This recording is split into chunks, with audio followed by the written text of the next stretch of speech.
Indian cinema എന്നാൽ ബോളിവുഡ് മാത്രമാണെന്ന് കരുതിയിരുന്ന ഒരു പ്രതാപകാലം ഉണ്ടായിരുന്നു ഹിന്ദി സിനിമകൾക്ക്. അവിടെ നിന്നാണ് ചെറിയ സിനിമകളുടെ ലോകമെന്ന് കളിയാക്കിയ മലയാള സിനിമാ ഇൻഡസ്ട്രിയിൽ നിന്നും ഒരു നായിക അഭിമാനത്തോടെ അവർക്ക് വേണമെങ്കിൽ നമ്മുടെ സിനിമകൾ ഇവിടെ വന്ന് കാണട്ടെ എന്ന് പറയുന്നത്. അത്രയും അഹങ്കരിക്കാൻ മാത്രം വളർന്ന് വേരൂന്നി നിൽക്കുകയാണ് മലയാളം അടക്കമുള്ള സൗത്ത് തെന്നിന്ത്യൻ ചിത്രങ്ങൾ. കോടി ക്ലബ്ബുകളിലേക്ക് ഇടവിടാതെ ചിത്രങ്ങൾ സൗത്തിൽ നിന്നും തെന്നിന്ത്യയിൽ നിന്നും ഒഴുകിയെത്തിയപ്പോൾ 1000 കോടി തികയ്ക്കാൻ പാടുപെടുകയാണ് ബോളിവുഡ്. സിനിമ ഭാഷകൾക്കപ്പുറത്തേക്ക് വളർന്നപ്പോൾ പിടിച്ചു നിൽക്കാൻ പണി 18 പയറ്റുന്നുണ്ടവർ. ഗ്ലാമർ സിനിമകൾക്കല്ലാതെ ഇൻഡസ്ട്രിയിൽ പിടിച്ചു നിൽക്കാൻ സാധിക്കില്ലെന്ന ഉള്ളിൽ ഉറച്ചുപോയ വിശ്വാസത്തെ ആ ഫോർമുലകൾ പൊളിച്ചു തിരുത്താൻ ബോളിവുഡ് കിണഞ്ഞു പരിശ്രമിച്ച വർഷം കൂടിയാണ് 2024.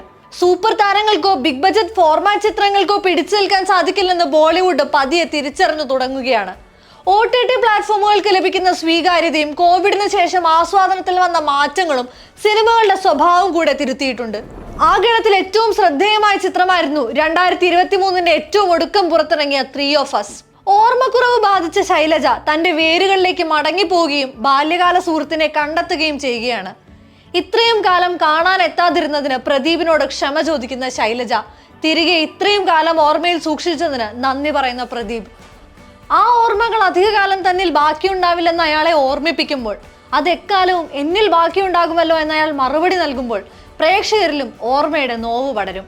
കണ്ടിരിക്കാൻ, ഓർമ്മയിൽ സൂക്ഷിക്കാൻ ഒരു നല്ല അനുഭൂതിയാണ് പുതുവത്സര സമ്മാനം പോലെ സംവിധായകൻ അവിനാഷ് അരുൺ ബാക്കിയാക്കിയത്. മുഖ്യധാര ഹിന്ദി സിനിമകൾ യാതൊരു പരിഗണനയും നൽകാതെ മാറ്റി നിർത്തിയ ചെറിയ വേഷങ്ങളിൽ കുരുങ്ങിക്കിടന്ന ഷഫീലി ഷാ മുൻനിര താരങ്ങളെ ലജ്ജിപ്പിക്കും വിധം അസാമാന്യ പ്രകടനമാണ് കാഴ്ചവെച്ചത്.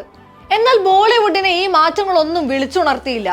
ഋതിക് റോഷൻ, ദീപിക പദ്കോൺ താരകൂട്ടുകെട്ടിലെത്തിയ ഫൈറ്റർ അടക്കമുള്ള ചിത്രങ്ങൾക്കും യാതൊരു മാറ്റവും ഉണ്ടാക്കാനായില്ല.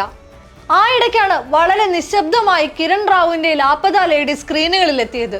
റിലീസ് ചെയ്ത ഒരാഴ്ചയോളം തിയേറ്ററിൽ ഓടിയെങ്കിലും വേണ്ട പ്രേക്ഷകരെ കണ്ടെത്താനാവാതെ മടങ്ങിയ ചിത്രം OTT റിലീസോടെ സീൻ മാറ്റി.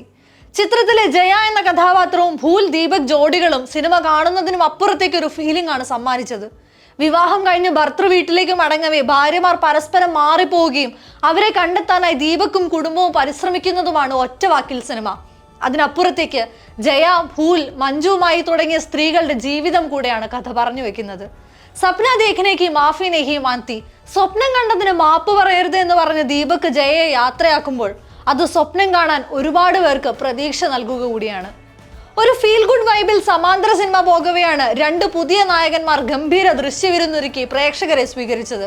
നിഖിൽ നാഗേഷ് ഭട്ടിന്റെ സംവിധാനത്തിൽ കിൽ എന്ന ചിത്രമെത്തി. ബ്രൂട്ടൽ വയലൻസും റൊമാൻസും വിഷയമാക്കിയ ചിത്രം കേരളത്തിൽ വരെ നിറഞ്ഞ സദസ്സിൽ ദീർഘനാളോടി. ഒരു ട്രെയിനിൽ കവർച്ച നടത്താനെത്തുന്ന ഒരു വലിയ കൂട്ടത്തെ ചെറുത്തു നിൽക്കുന്ന 2 മിലിറ്ററി ഓഫീസർമാരുടെ കഥയാണ് കില്ലിന് പറയാനുള്ളത്. സ്ക്രിപ്റ്റ് കൊണ്ടും പ്രകടനം കൊണ്ടും ഇടവിടാതെ പ്രേക്ഷകർക്ക് നൽകുന്ന അഡ്രിനാലിൻ റഷിന് വേണ്ടിയുള്ള പലവിധ എലമെന്റുകൾ കൊണ്ടും സിനിമ ആകെ ഒരു ചർച്ചാ വിഷയമായിരുന്നു. ഇംതിയാസ് അലിയുടെ സംവിധാനത്തിൽ പുറത്തിറങ്ങിയ അമർ സിംഗ് ചംകീലയും ഏറെ ശ്രദ്ധിക്കപ്പെട്ടു. കോളിളക്കം സൃഷ്ടിച്ച പഞ്ചാബി റാപ്പർ അമർ സിംഗ് ചംകീലയുടെയും ഭാര്യ അമർജോത് കൗറിന്റെയും ജീവിതവും മരണവുമാണ് ചിത്രത്തിൽ അവതരിപ്പിച്ചത്. AR റഹ്മാന്റെ സംഗീതം കൂടെ ഒത്തുചേർന്നപ്പോൾ ഇംതിയാസ് അലി ഒരുക്കിയ മറ്റൊരു ക്ലാസിക് എന്ന് നിരൂപകർ വിധിയെഴുതി. അമർ സിംഗിന്റെ മരണത്തിന്റെ ഉത്തരവാദിത്തം സമൂഹത്തിന്റെ ഹിപ്പോക്രസിക്ക് നൽകി ഇംതിയാസ്. യഥാർത്ഥ സംഭവാടിസ്ഥാനത്തിൽ തൊട്ടുപുറകെ എത്തിയ മറ്റൊരു ചിത്രമായിരുന്നു sector 36.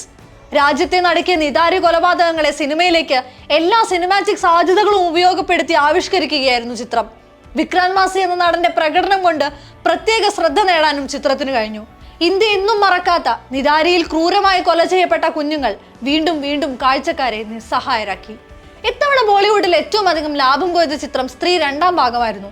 Comedy horror യോണറിൽ Amar Kaushik സംവിധാനം ചെയ്ത ചിത്രം 875 കോടിയാണ് ആകെ കളക്ട് ചെയ്തത്. ശ്രദ്ധ കപൂർ നായികയായ ചിത്രത്തിൽ രാജ്കുമാർ റാവു, പങ്കജ് ത്രിപാഠി തുടങ്ങിയവരും മുഖ്യവേഷങ്ങളിലുണ്ട്. ഇതേ ഓണറിൽ തന്നെ പുറത്തിറങ്ങിയ ഭൂൽഭുലയ്യ 3ാം ഭാഗത്തിലാണ് കളക്ഷൻ ലിസ്റ്റിൽ 2ാം സ്ഥാനം. മണിച്ചിത്രത്താഴിന്റെ ഹിന്ദി റീമേക്ക് ആയിരുന്നു ഭൂൽഭുലയുടെ ആദ്യ ഭാഗം. വിദ്യ ബാലൻ, മാധുരി ദീക്ഷിത്, കാർത്തിക് ആര്യൻ തുടങ്ങിയവരാണ് ചിത്രത്തിൽ പ്രധാന വേഷങ്ങൾ കൈകാര്യം ചെയ്യുന്നത്.